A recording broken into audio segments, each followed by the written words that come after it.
Hey guys, I am so excited because we are finally going back out on tour, and this is going to be our biggest tour yet.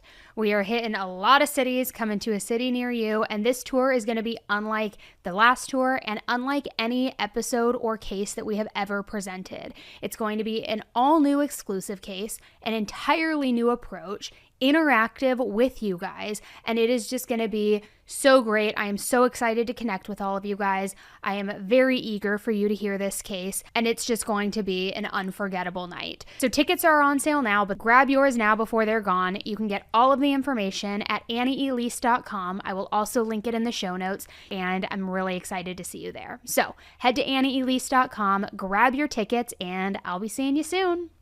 Hey everybody, welcome back to an all-new episode of 10 to Life with me, Annie Elise. I'm realizing now that I'm I kind of blend in with the background. We're all brown today, but maybe my little floating head will just be here telling you the case. So the case I'm talking to you guys about today is one that I don't really ever go international with my cases because it's really difficult to find a lot of the information, quite honestly. Their FOIA process is a little bit different. It's hard to decipher some of the details, but anyways, this one does take us to Canada, which isn't super far from where I am, obviously. But the reason I wanted to talk about it is because it is one of possibly Canada's worst serial killers. They thought that they were being told either by God or the devil, which is arguable which one, that they needed to do this. And what's so crazy about this case too is that this person was just loose lips sink ships, telling people this, coworkers, friends, family, but nobody was taking them seriously. So we're going to talk about it. It is a haunting case for sure. But get your comfy socks on, get your cocktail or your big Stanley full of water, or whatever is going to do to make you feel cozy within, because it's a disturbing one. And we're going to jump right in.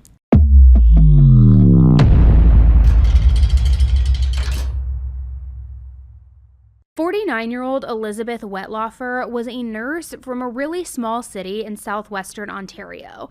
The city is called Woodstock. Now, Elizabeth went by Beth for short. She had blue eyes that were really striking, short, graying hair. She wore glasses. And Beth had been married for over a decade. However, she had been separated at the time from her husband Donnie in 2007, and then she divorced him in 2008.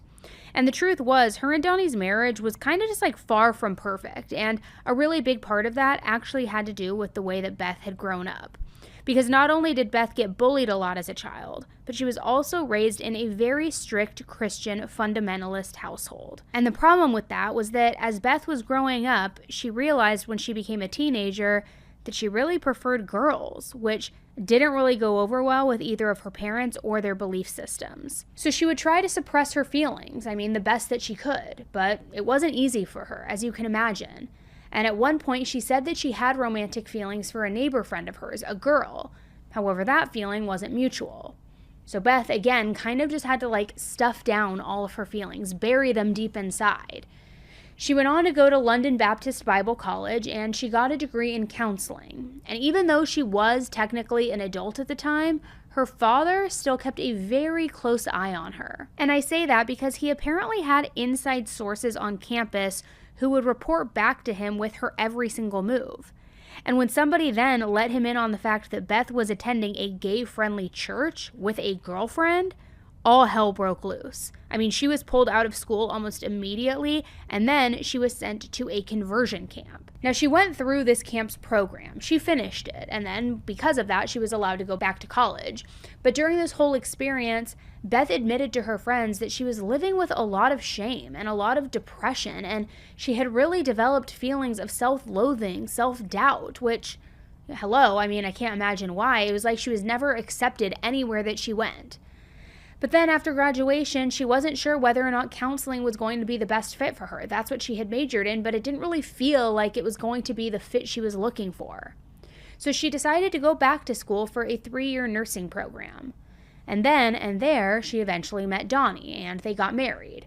So that's a little bit of the backstory to kind of explain why their marriage was almost arguably doomed from the very beginning. She wasn't living her true, authentic self. She was just going with the program. Not to mention Beth wanted children, and Donnie didn't. And I'm sure that put its own kind of strain on their relationship. I mean, it's a pretty fundamental disagreement. It's not like there's a compromise you can meet on if one of you wants a kid and the other one doesn't want a kid. I mean, you can't try out having a baby and then send them back if it doesn't work out. It's nothing like that. You either have them or you don't. And either way, one partner is going to be very unhappy with the situation. Now, in Beth's case, she was never able to live the life that she really wanted. And she couldn't change who she was as a person on like a fundamental level. Conversion camp, I mean, arguably, I will say it doesn't just turn people straight, it just pushes them into the closet further. Whatever your beliefs are on that, that's just my personal belief. I do not believe in those camps.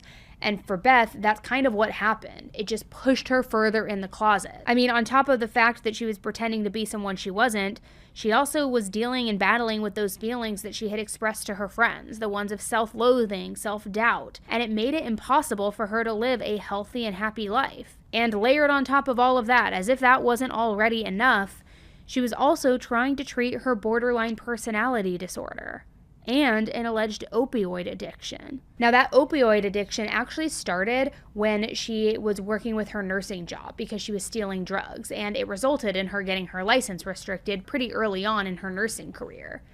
But even with the restrictions on her license, she was still able to find work in care homes. Yet she was still going through a lot, and it always felt like she was alone. So because of that, she decided to try making friends online. However, one day in 2007, and it was when Beth was about 40 years old, and Donnie was using their computer, which I don't know if he was snooping on purpose, or if it was like he was on the computer and he stumbled on something that he shouldn't have and it was a complete accident. I don't know. But either way, he started reading through one of the conversations that Elizabeth was having with one of her new online friends. And probably not a huge shocker, but some of those friends weren't only friends. And in particular, there was one woman who was having very racy and romantic conversations with Beth. So Donnie was not only mad about what he had found, but he was also really confused. I mean, here they had had this decade-long marriage together. And while, yeah, it wasn't always easy, the last thing that Donnie expected was that Beth was going to cheat on him, let alone with a woman. So he decided he wanted out. He did not want to continue on with this marriage. But Beth wasn't really feeling that upset about getting the divorce. I feel like it almost kind of probably for her felt like forced freedom. Now she finally could live in her truth. So instead, she and the woman that she had met online actually ended up getting an apartment together across town. And after they lived together for a while, they got engaged.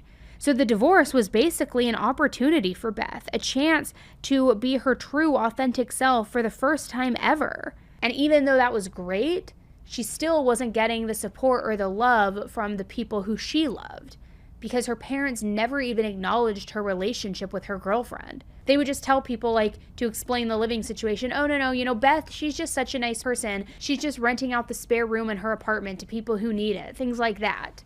They literally treated Beth's fiance like it was her roommate, which I gotta say is kind of like such a cliche, but it's exactly what they were saying in this type of situation. They even took it a step further and acted like they believed that Donnie left Beth all because of her mental health issues, not because of her having an affair with another woman. It was like her parents, even when she was an adult, independently living on her own, were just not able to accept her for who she truly was. Now, around this time, Beth decided to get a job at Crescent Care Nursing Home. This is a nursing home that is in Woodstock, and she wanted to just earn some more money.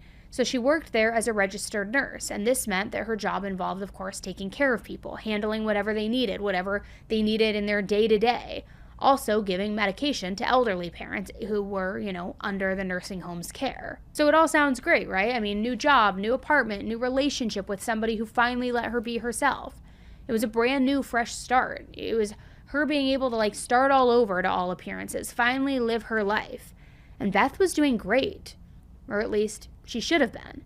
But she still had a lot of mental health problems, the sort of serious issues that can't just go away by dating somebody new or getting a new job. And I have to say, even though it does sound like Beth was doing a lot better, like not living with Donnie, finally being on her own, divorces can also be stressful.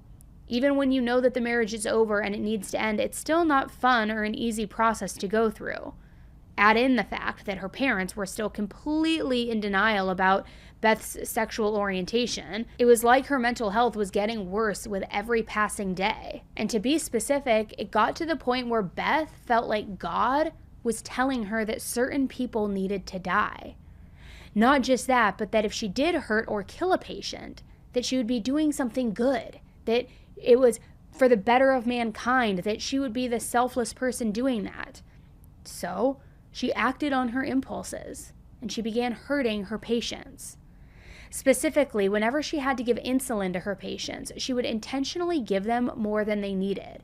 It was almost as though, not even almost, it was as though she was trying to make them overdose.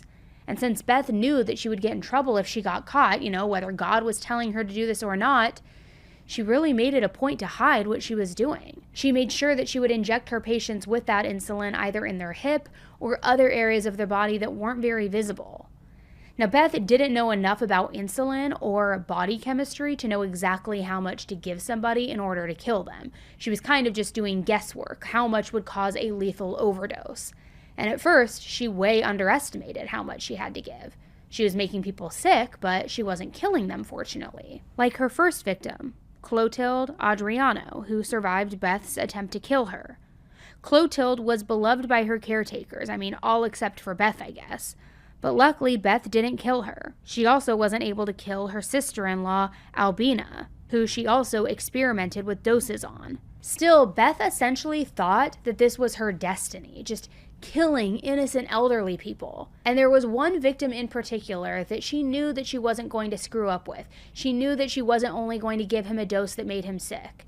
So she used a double her regular dose, and this was on a man named James Silcox.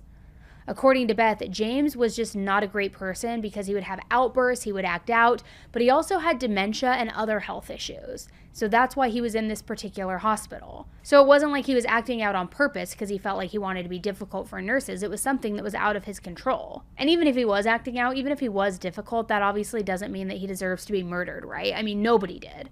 But that's really how Beth felt. She believed that he deserved to die. Now, James wasn't even a diabetic patient, so it's not like he would usually get these injections and Beth could secretly give him, a little too much.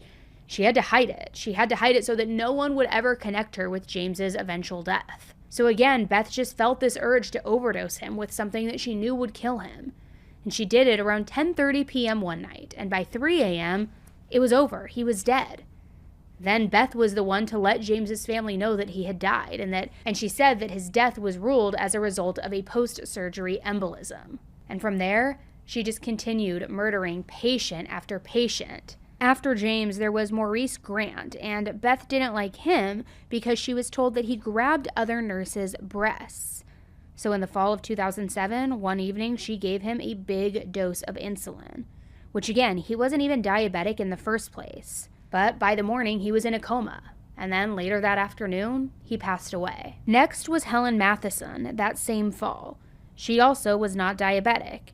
And Helen was actually a very quiet and easygoing patient who never caused any sort of fuss or, disgruntledness. But Beth was feeling frustrated about her job that day, just angry that she was at work. So she decided she needed to take her anger out on Helen and overdose her on insulin.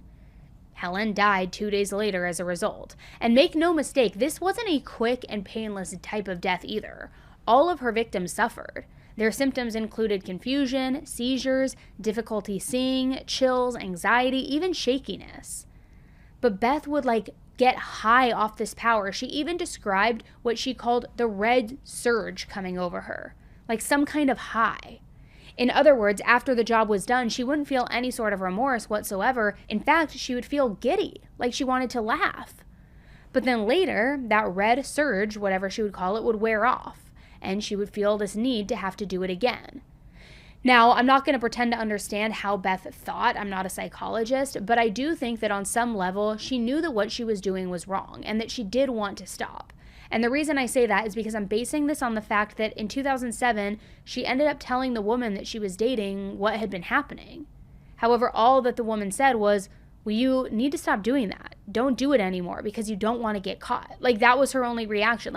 don't do this, you don't want to get caught. Like, not don't do this, these are innocent people. Don't do this, shouldn't be murdering people. Or like tell on her or call the police. She just said, well, stop doing that because you don't want to get caught. Now, for whatever reason, which I'm not going to even pretend to act surprised because there are so many reasons, but sometime after that, she and her fiance ended up calling off the wedding, and they broke off their engagement around 2008. But this was just one more big stressful thing to add to Beth's plate. But Beth didn't waste any time. She just hopped right back on these dating sites, and she ended up meeting a woman named Sheila Andrews. Now, Sheila lived 28 hours away in Prince Albert. They really connected online too. But the true test, of course, was how it would be when they met in person. So Sheila invited Beth out one weekend to finally see each other face to face, to finally spend some time together. But basically, as soon as Beth got off the plane, Sheila felt like something was just off. It was almost like Beth kind of love bombed her. She said to Sheila, like, oh my gosh, I told all these people I work with how much I love you, how we're going to get together, how we're going to live happily ever after, all of these things. Which, remember, they had only spoken online. So it was all like a bit much for Sheila, given that this was really a first date and like Beth was just coming on mega strong. And there were some other things too that just didn't really sit well with Sheila. I mean, she was really excited to take Beth out, to have her meet her mother, to like go out on the town, spend some time together. Her mother also coincidentally lived in a nursing home. But Beth wasn't very excited about these plans at all. She ended up going, of course, because she wanted to impress Sheila, but she just sulked in the corner of Sheila's mom's room. And then after they left, Beth told Sheila that she never wanted to go back there again. So Sheila was pretty confused. I mean, sure, yes, some nursing homes can be intimidating, maybe uncomfortable, especially if you're not used to them. It can be hard to know what to say, how to act, what to do. But Beth literally worked in a nursing home. She was familiar with this kind of environment. So Sheila had expected that Beth would really hit it off with her mom. But instead, their meetup was like a complete disaster, which we obviously, in hindsight, know why. Plus, Beth would throw these childlike tantrums on more than one occasion during her visit with Sheila. So between that, the love bombing, the weirdness with her mom in the nursing home, I mean, by the end of the weekend, Sheila was like, I'm done with Beth, like, red flag city, I don't want any part of this woman. So she told Beth straight up she didn't want to keep seeing her. At the end of the day, Beth just didn't match up with the person that Sheila thought that she was going to be getting to know that she had met online. But this was, once again, one more blow for Beth to deal with, one more rejection. And it hurt. She hated the way it felt to get dumped. But she decided that the best way to deal with it was to distract herself by throwing herself into work.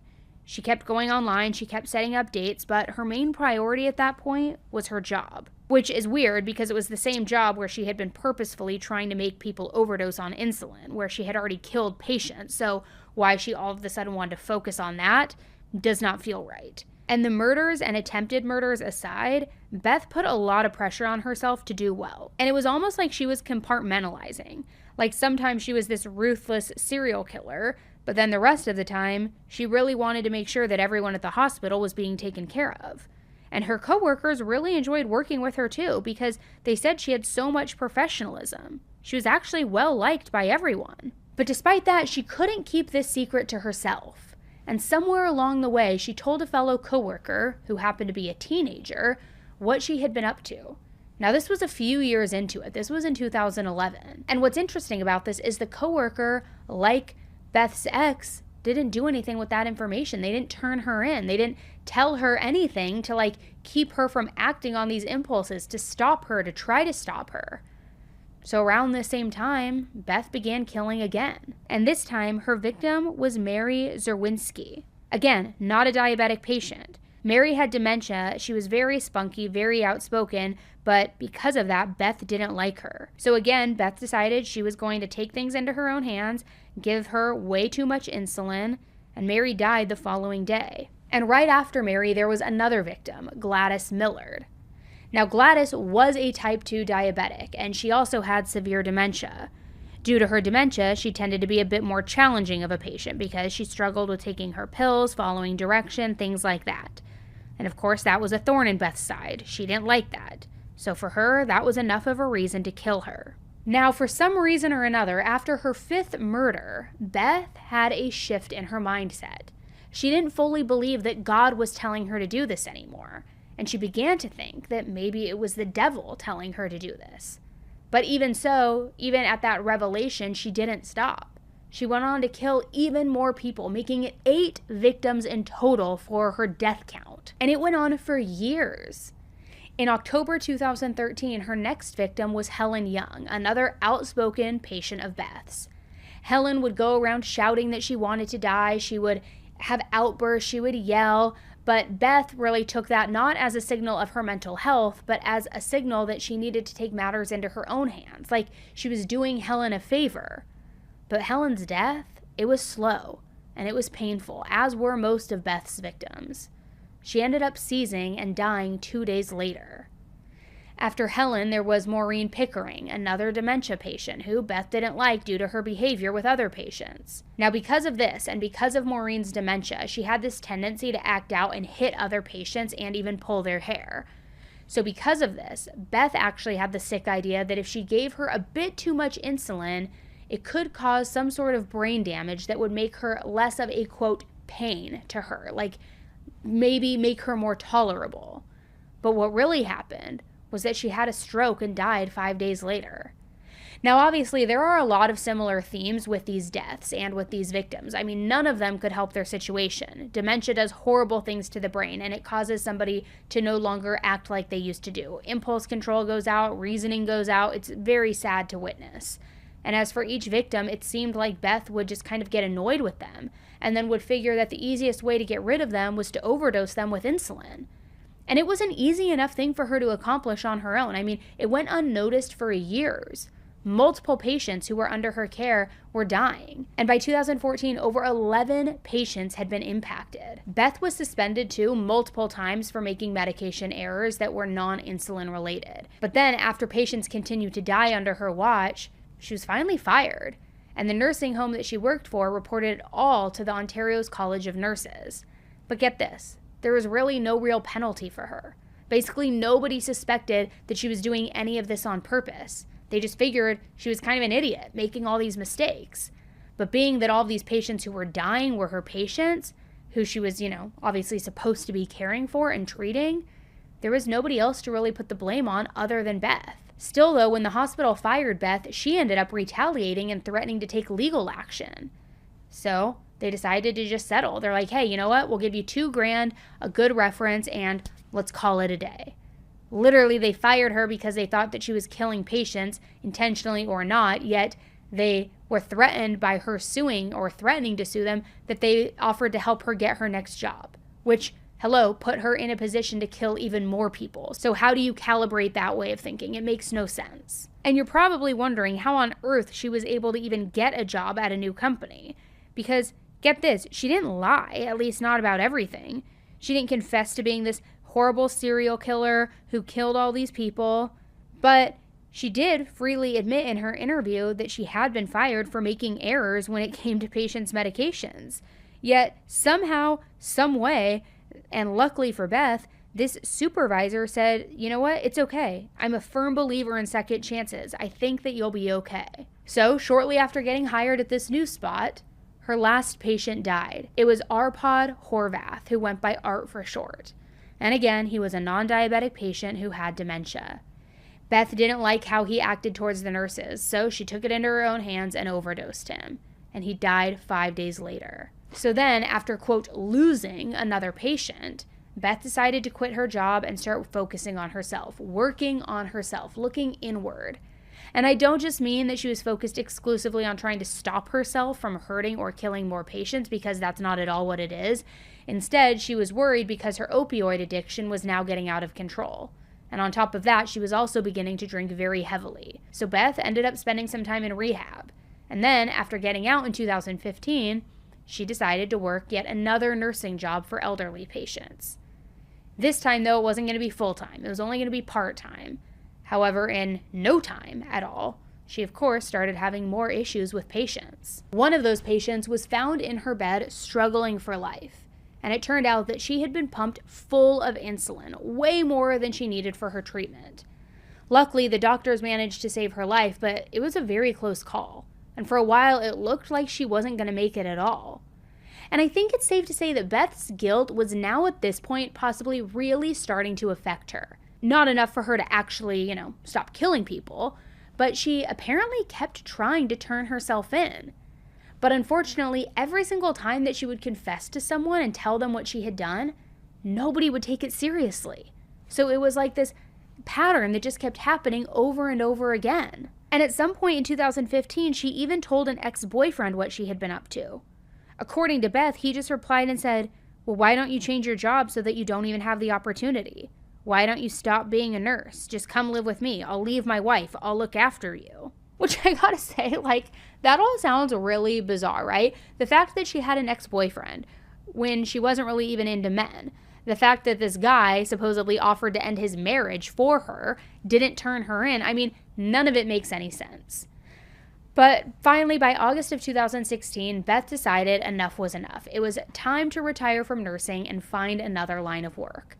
Not necessarily to go live with that ex, but she did take the rest of his advice, which, I guess it's good for her, right? Good for something. Now, right before she quit, she randomly messaged Sheila, even though the two of them hadn't spoken in years. And she said, "I'm restless tonight, hyper about my job, having a hard time getting one of the required skills right. The skill is changing the dressing on an IV line that goes directly to the heart. I violated the sterile field and put things in the wrong place today." Now, around that same time, she also told another person that she had worked with about what she had done. And she was pretty explicit about the fact that she was a murderer. I mean, much more explicit that she had been with Sheila. Which this person, luckily, finally had some sense in them. And this person told Beth that if she didn't turn herself in, she was going to call the police herself. And Beth took that threat pretty seriously. So at the end of the summer, she went over to a friend's house. She asked them to watch her dog for her. And then she hopped on a train to Toronto and checked herself into the Center for Addiction and Mental Health. And that is when the truth finally poured out. She was there for 20 days, and the whole time she was telling all the staff that for the last 10 years, she had been dealing with all of her negative feelings and anger by killing people. The hospital's psychiatrist told her to write everything down that she wanted to say, put it all down on a piece of paper, get it all out. But the psychiatrist warned Beth that whatever she wrote down would be turned over to the police. But this didn't stop her. She wrote 4 detailed pages, and as soon as the police got their hands on them, they of course wanted to interrogate her. So just to make it clear for whoever might watch this in the future, we didn't force you to come with us. We didn't, shove you in the car and off we went kind of thing. You did it on your own free will, and you accepted it on your own decision making. Is that correct? Yep. I had a nap, and you even let me try to give money to the homeless people. So. There you go. I remember all that. Back at Meadow Park, what was your addiction? Hydromorph. Okay. All right. Hydromorph. Okay. And how much were you using? I was a binge user, so I would use what I could get a hold of. Okay. By stealing it from the patient. Okay. All right. And how would that work? Would it just be in their allotted medications, or would you have access to a card to feed your addiction? There's some of their allotted medications. Some of them had confusion, so they couldn't tell the difference between what pills you were giving them, so I could give them a laxative instead of their hydromorph. Okay.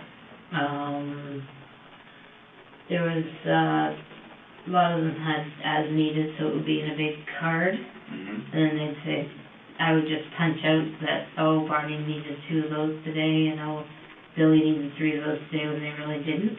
Okay. And that's how I would get a hold of it. Okay. Every once in a while, there was also a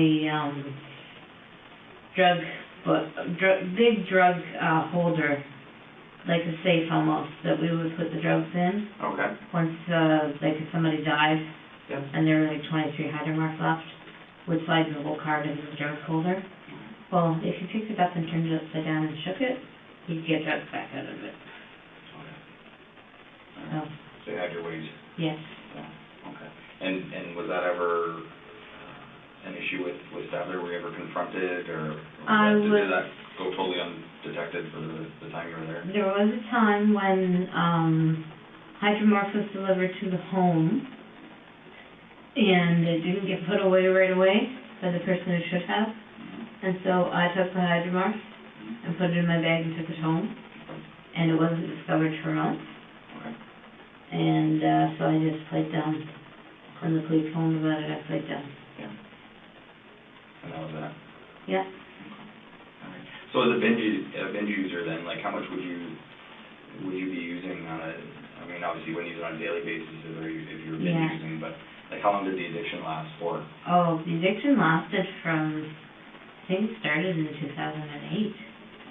So to 2014, at which time I went away and got treatment at a treatment center. Okay. But then I started using again, probably January 2016, I started using again. Okay. And are you still using when you get your hands on them, or? No, No? no. I'm going to stop using alcohol as well. I have friends in AA, and I've got a very clear plan. If I'm able to be out and about, Right. I have a very clear plan. And I also know if I'm not able to be out and about, that AA and Narcotics Anonymous do have some programs where they come into prison. Absolutely. So Yeah. that's my plan. Well, that's good that you have a plan. What do you think the reason is that you slipped into the addiction back in 08? Like, what do you think? Is it just the stresses of the job that you were facing, or dealing with your personal life as well? And just always feeling like I had to be the best possible person, and very, very stressful job, giving medications to 32 people, making sure treatments were done on 32 people, right. charting for 32 people, supervising 4 PSWs who sometimes didn't always get along, and sometimes didn't always get along with me. Yeah. It's a hard job. Any nurse will tell you it's a hard job. I believe it 100%. And then they would add different things like, oh, you have to do this and that to say who's here, and counting the medications at the end of the shift, and it was a hard job. And I always was putting this pressure on myself to be a really good nurse and to do everything perfectly. Mm-hmm. And every once in a while, when I could get a hold of a hydromorph or two and take it, then that pressure was gone. Right. So as far as your latest position at St. Elizabeth, Yeah. that was your last position as a RN, is that Yes, correct? it was. Okay. Yes. And you said you resigned from there? Yeah. Okay. What brought you to that? That's where things get a little crazy. Okay. This is part that I haven't told the doctors. Because it seems so stupid now. Okay. When my ex and I broke up in 2007, I was already taking the medication for my borderline personality disorder. And I was so angry. And it was like a voice said inside me, I'll use you, don't worry about it. And the different times that I have caused people's deaths or caused them discomfort through the insulin, I believe it was the influence of that voice or whatever it was. It wasn't a voice in my head, it was a voice in here. And when I would do it, afterwards I would hear like a laughter in my chest. So, started working for St. Elizabeth, and I was doing well, but it was a lot of pressure. And the way that, that I've helped people to die has been through insulin. And after my 30-day evaluation, my supervisor came to me and said, I'm really sorry. We wanted you for Woodstock, but we have so many kids in schools in Ingersoll that need help with their insulin pumps that you're going to start working in Ingersoll. Okay. And I panicked. I didn't want to do that. Because I felt, what if? Those are kids. So it was about a week after that I quit. Yeah. And then I packed my stuff in the car, and I drove 2 days into Quebec, thinking like I would just sort of run away sort of thing. And then I thought, no, that's just stupid. So I came back, and I was going to tell my parents what was going on, but they had visitors from Scotland, so I didn't tell them. I just, sorry, spent 2 weeks pretending to go to work Okay, while the visitors from right. Scotland were here. Right. It's funny, but it's not funny. And then, once they left, I decided I didn't want to nurse anymore. I didn't want to hurt anybody anymore. So I also quit my other job. And then I decided, well, whatever Friday that was, that, like, I did a lot of looking into how I could get help, because I realized I needed help with whatever this was. Right. Because part of me had started to believe that it was the devil, and part of me thought it might be God as a purpose through my life. And I know the doctor asked me those questions, and I didn't answer them because I was so ashamed. But I just, I didn't want this to keep going on, so I quit both jobs. Looked into where I could get help.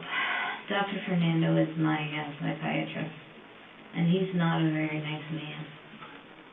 So I went on an online support group and was talking to people on there, and they were saying, you know, get some help. So then I started researching some psych boards and stuff, and I saw CAMH, and they are the only mental health facility in Ontario that has an emergency department. Okay. So I made a decision, and I went there one Friday morning. I took the train, and off I went. And it's, you know, it's been a while because I've been stewing about, like, do I give the names of the people Right. that I killed? Right. Because then here's 8 families that thought that their family member died peacefully and normally, and they didn't. And what's that going to do to those families? Right. And even up to going to the hospital, I decided I was just going to give the first names. And my cousin said, listen, they know what years you worked there. If you don't tell them the exact names, they're going to go in there and go over every single file. And that's going to be even worse for the families there. Right. So that she was the one to give me that advice, to give the names. Now, in general, it seems like Beth really didn't hold back during the interrogation or fully grasp the severity of what she was confessing to. She answered every question. She didn't play coy. She didn't skirt around the issues. And it was almost like she was finally excited and happy to be getting it all off of her chest. She was also acting very anxious at times, like pacing around the room, kind of just acting a little bit hyper and kind of nervous. Take a look. I want to just go over this document, if that's okay with you. Yeah. Okay, would you be willing to do that with me? Yeah. Okay, and you do your thing. Sorry. No, don't be sorry. Absolutely not. This is pretty, excuse me, major. I've only ever had parking tickets. I've never been arrested for anything. Well, like I said, you're not under arrest Oh, I right know. now, but it is a very significant investigation, you're right. I understand. And like I said before, Beth, I do appreciate you speaking with us, and I can imagine that, does it feel like a weight off your shoulders? Yes. So Yes, you've been it does. carrying a burden for quite some time. And I've tried to get help a couple of times. Yeah. You know, well, sometimes it takes a few attempts to finally commit to it, right? Yeah, I had a pastor that I told me, he prayed over me and told me I'd be fine. And that was God's grace. And then When was that? that was Halloween 2013. Yeah. And you kind of divulged to what had happened to you to that point in your life with Yes. involving these people? Yeah. Okay, and where was that? That was here in town. Was it? Do you want his name? If you want to tell me, it's up to you.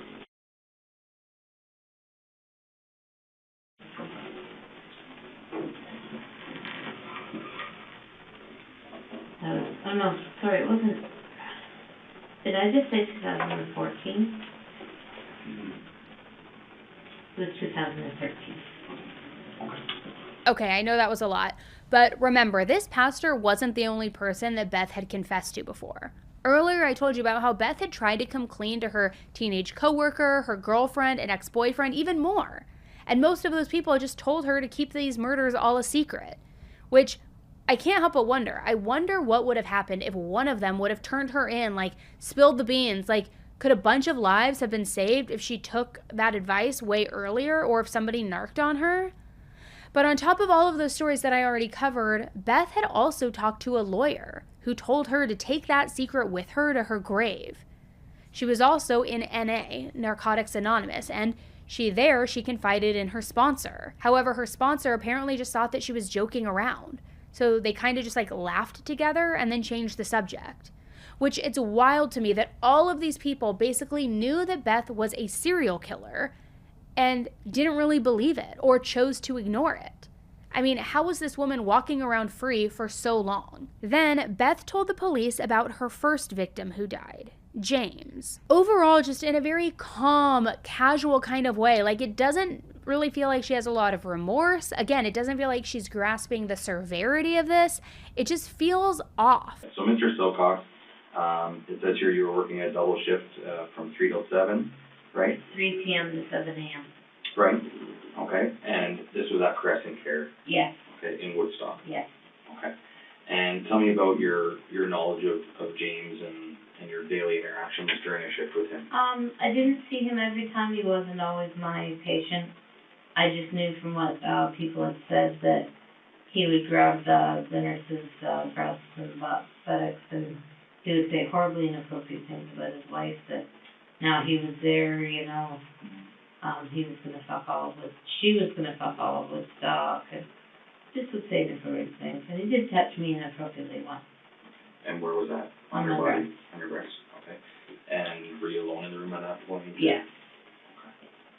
Okay. Did he have a roommate at all? Did James have a roommate? He must have. He wasn't in a single room. So he was either in a double room or a quadruple room. Okay. Would you remember any other residents that would be roomed with him at that time? Or? No. No. Okay. No. That's okay. What portion of the home was James in at this point? He was in the east wing, south wing, north wing. He was in the north wing, was halfway down, and he was either in a double bed or a quadruple bed. Okay. All right. And the diagnosis of his health at the time you were caring for him, you remember? He was post-hip surgery and he had dementia. Do you remember how old he was approximately? No, I don't. I'm going to see him say 80s. In his 80s? Yeah. Okay. And, sorry, he was not a diabetic? Not a diabetic. And, sorry, you said he had dementia? Yes. Okay, which you've also noted here as well, right? Yes. Okay. So tell me about the night. Was this the first person that you did this to? That I tried. Well, there were other people that had done it to who didn't die. Prior to James? Prior to James. Okay, and are they documented on here? He's the first one who died. Right. Back here? But there's some other... People who didn't die. Right, so I can't read that first name. Clotilde Adriana. Okay, so that was, they're both September 2007, but that was before James? Yeah. Okay. So, was this your first attempt at overdosing these people on insulin? Yes, Clotilde was. Clotilde. And I didn't really want her to die. I don't know, I was just angry and had this sense inside me that she may be a person that God wanted back with him. And is that feeling you're referring to that you had in your stomach at times? Yes. Okay. Is that the point, and I hate to get off topic here, but the point where you had these feelings in your stomach and almost that laughter after it happened? Yeah. Is that the part that you didn't tell Dr. Khan? Yeah. Okay. Okay, I just wanted to be clear on that. I told him about the laughter in my stomach, but not the feeling that this may be the person that God wants. Okay. Because I just found it so stupid. It's your feelings, right? Mm-hmm. I honestly felt like God wanted to use me. And Dr. Khan kept asking me, do you think God has chosen you for a special purpose? I kept saying no, because that did not sound like a special purpose, Yeah. So, but yeah, I just had a sense after my marriage broke up that God was going to use me for something. And then after a while, I started to really wonder, after some of the murders, if it was God or if it was the devil fooling me. Mm-hmm. Did you feel like you were doing the right thing for these people? No. I felt like I was doing what I was supposed to do, but it wasn't what was right for them. So James, then, it was in the evening that this one took place, right? Yeah. Says here at about 9:30. Yeah. Run me through. About Portion of 9:30, I gave him a dose of 50 milligrams of insulin. He's not diabetic.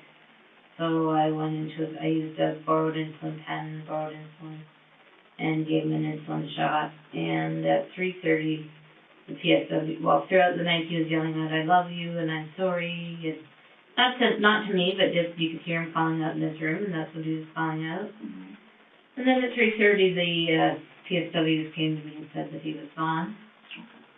So I did what we're supposed to do. I went and listened to his heart and chest, called the doctor, called the family because that's what they wanted. Family came in and sit with him for a while.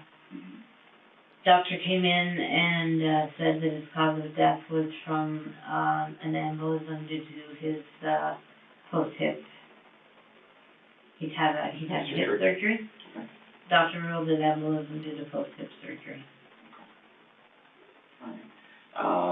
Who do you think he was talking to when he was yelling out, "I love you"? I thought it might be his family. I really did. And when they came in and talked to me, they wanted to know if he'd said anything. So I told them that I was so ashamed. So ashamed. Yeah. When you were speaking with the family. Yeah. And is that the family that kind of commended you for the work that you had done? And yes, and that I've been how much there they for appreciated them, that? and yes. How'd that make you feel? Awful. Absolutely awful. How did you deal with it? I just went home, went to bed. You know, I felt awful. Maybe I fought with my girlfriend. Did some exercising, you know. Yeah. Played some games on the computer and just tried to forget about it. Did you have a problem sleeping that night at all, or anything like that, or did you? Well, I was working nights, so I was. During the day then. I would say I tossed and turned a bit. Yeah. Felt pretty bad. And I didn't want to see the family again. So I tried to make sure I wasn't working when they came to pick up his stuff, and I wasn't. And what room, do you remember, like a room number, or just, like you No, said? it was down the nurse wing. The wing, yeah. Where did you get the insulin from for James, for Mr. Silcox? You said you had taken some insulin. Where did you get those? The insulin was kept in a fridge in the medication room. Okay. We had 2 medication rooms. Insulin was kept in a fridge in the medication room, and extra pens were kept in the drawer. So you could just say somebody you had someone admitted you needed a pen in a hurry. So you just put the insulin in the pen and put the needle on and dial up the dose and give it. And how was that documented? To know that, so that Crescent Care would know that you were taking that insulin? They didn't keep track of themselves. Okay. So it was just something that was available for the nurses' use when they knew that it was appropriate for the certain patients? Yes. Now each patient has their own insulin. Right. And maybe somebody may have noticed that a lot of insulin was missing if a lot was used, but I was always careful to use different people. Different people's insulin? Insulin, yes. Okay. All right. And Mr. Silcox, then, where did you inject the insulin into his body? I'm not really sure. I'm going to say his arm or his torso. And did he know what was going on at that point? Not really. Was he a verbal patient? Like, he could Oh, converse yeah. with you and communicate? He didn't really converse. He did a lot of yelling out. I don't really remember him reacting when I gave it to him. So, he didn't react? I don't remember him reacting, no. Okay. Would he maybe just think it's a regular portion of his day and receiving the medications that he so required? Probably today, I dementia. Okay. Yeah.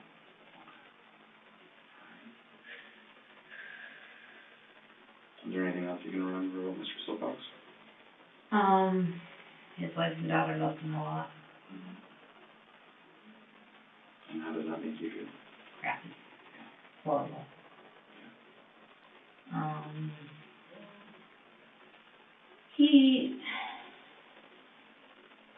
Like I said, he could be a bit of a handful, but, you know, he ate and drank normally, he took his pills when you told him to, so nothing else I can really remember about him. But this is, 9 years ago, so. It's a while ago. Yeah. Beth went on to talk about all of the other victims too and how she injected them with fatal doses of insulin. And at the end of the interrogation, the detective asked Beth kind of a weird question. Okay, we're gonna wrap things up, but here's what's gonna happen, Okay. okay? And part of this is gonna be up to you. What are your plans going forward from here? Going forward from here, I want to go home. Okay, I want to have a good night's sleep. okay, I want to spend Thanksgiving weekend with my family. okay. And I want to be available to the police at any time they need me. And if I have to come back for trial, I have to come back for trial. I have no plans of leaving. I can surrender my car if you want me to. Are your parents, are you close with your parents? Like, what relationship do you have with them? Very, very close. I have to tell them tonight what's happened. With mom and dad? Yes, they know that I've been in the hospital, but I just told them it was for treatment. But yeah, my plan tonight is to go and talk to them one-on-one, like face-to-face, and tell them. What do you think their reaction's gonna be? They're gonna be devastated. What do you I'm gonna plan on staying the night there, so they have access to me. Okay. What type of support do you think you're gonna get from them? Eventually, all the support I need. I also plan to go to my AA groups. I had planned on doing 90 meetings in 90 days. And just keep up with, like I plan to, see, one of the things that happens with me is I isolate and then I start to not do well. So I plan to, do the Thanksgiving thing, keep up with my friends, clean my apartment, tell my parents. Those are my plans. I have no plans to leave town. I've done this and I'm ready to face it, but I would love to go home. Kind of bizarre, right? She just wanted to go home, spend the holidays with family, clean her apartment, see her friends, which, hello, I'm sure that all of her victims' families wanted to see their loved ones for the holidays too. But oddly enough, she was let go. Again. I mean, seriously, this woman had some kind of amazing good luck, or I don't even know, something. All she had to do was agree to not go near nursing homes or insulin, and she could go home. She also had to stay with her parents while the police continued investigating and when they went and searched her apartment. Basically just like stay put somewhere else so they could go and find her later once they were done with their investigation. But like, how are you even allowing this person to leave?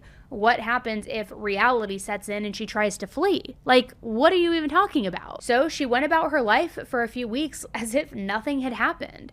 She wasn't even telling her friends that she was under investigation for multiple murders. She just acted like nothing happened. In fact, she even went out with a friend to a steakhouse, just having like a fun little girls' night out. It is just so crazy town to me. But either way, the police got to work. They went through all the paperwork from the different places where Beth had worked. They gathered all the victims' names, all the dates of their deaths, everything. They also went and searched Beth's apartment.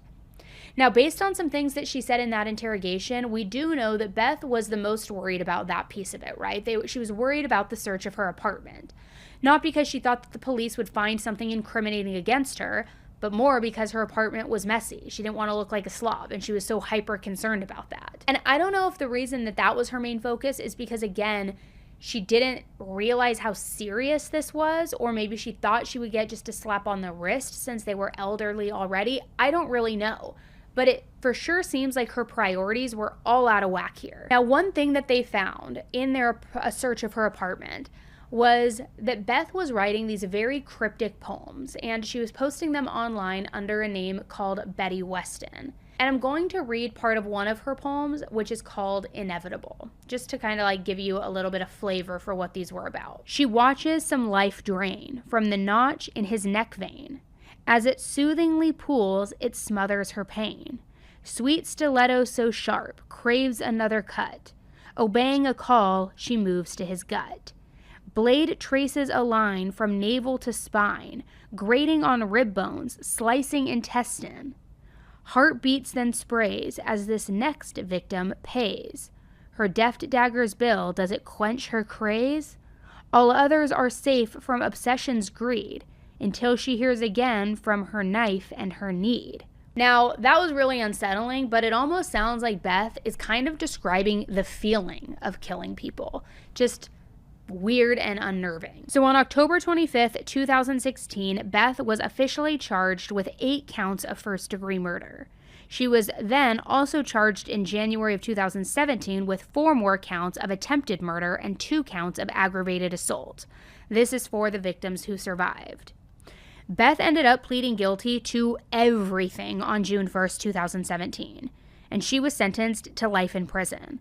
However, since she did turn herself in and cooperate with the authorities, she is apparently going to have a shot at parole after 25 years. She also gave a very short apology to the court, but nobody was buying it. She said she was sorry, but sorry's too late, it's already done.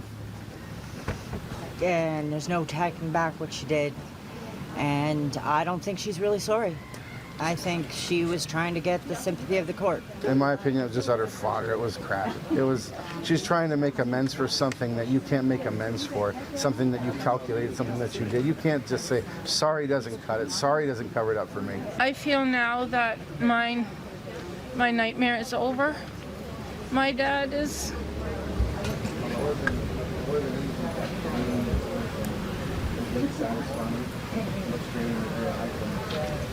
My dad is smiling down on us right now, saying thank you. Now, after all of this went down, the Ontario Nurses Association did an investigation into themselves, kind of, like trying to see where they went wrong, how they could have prevented something like this from happening. And as part of that investigation, they also heard statements from the family members of Beth's victims. I don't have my father anymore. I miss him. I really miss him a lot. Every goddamn day. It's like the air I breathe, he was everywhere. He'd be here today if it wasn't for the goddamn incompetence of people. Just incompetence, gross incompetence, worrying about what people are going to say about them, worried about getting in trouble, worried about how much it costs. Human life doesn't have a cost, Commissioner. Since I work in long-term care, I can't go to work without being overwhelmed with the thoughts of my dad and what events led up to his senseless death. I grieve for my mother as well, for she passed away only days after hearing the details of her husband's death in a facility that she trusted, the love of her life with. They were married for over 60 years. Now, the craziest part of this whole case is that if Beth hadn't confessed on her own, of her own free will, she'd probably still be free today. And who knows how many more victims she would have killed. I mean, truly, why was no one looking into this from the start, way back in 2007? It shouldn't have taken 8 people dying and a killer having a mental breakdown for justice to finally be served. And now the fact that Beth has the potential to be released from prison in 2041, I mean, she'll be in her mid-70s at that point, and I think it's also worth pointing out that she barely shared remorse for what she did, though, even when she's fessing up to anybody who would listen to her, but that's crazy. She has the opportunity to be released. She literally spilled her guts to all these different friends, coworkers, exes, and nobody did anything about it. She didn't seem upset that she did it. It was more like she just wanted to relieve this guilt off her chest, but still didn't feel any remorse for it. Almost like it was more about reassuring herself that she was finally doing the right thing, as opposed to actually wanting justice for these victims. Not to mention, she would then go home and write this creepy, cryptic poetry that, let's be real, was kind of, in my opinion, her reliving what she had done. Now, you could say that she was just grappling with some very serious guilty feelings, but you could also just as easily say that she was writing this poetry because she liked reliving the murders that she had committed. But I want to know what you guys think about Beth, and why did she do what she did? Do you think that she deserves parole in the future? Were the courts right to go easy on her for confessing? Was this all a game to her? And more important than that, again, had she not told on herself, would she still be out there killing? I'll never understand this. We talk about a lot of different cases, and some cases where, especially in the medical field, people play God and take life into their own hands and commit murder, inject IV bags, do all of these things. But it's why? Because you want to play God? Because you have mental illness? And what's with her confessing to multiple people, but nobody taking it seriously? It's just so wild. And that's why I wanted to talk to you about this one, because it's one from Canada that people have requested, but it's just so bizarre. There's really no understanding what's going through somebody's mind. Or was she just mentally unwell, and that's what was the cause of everything? Let me know what you guys think. Thanks so much for tuning into another one, guys. I will be back with an all new episode very soon, but until then, please, please, please stay safe.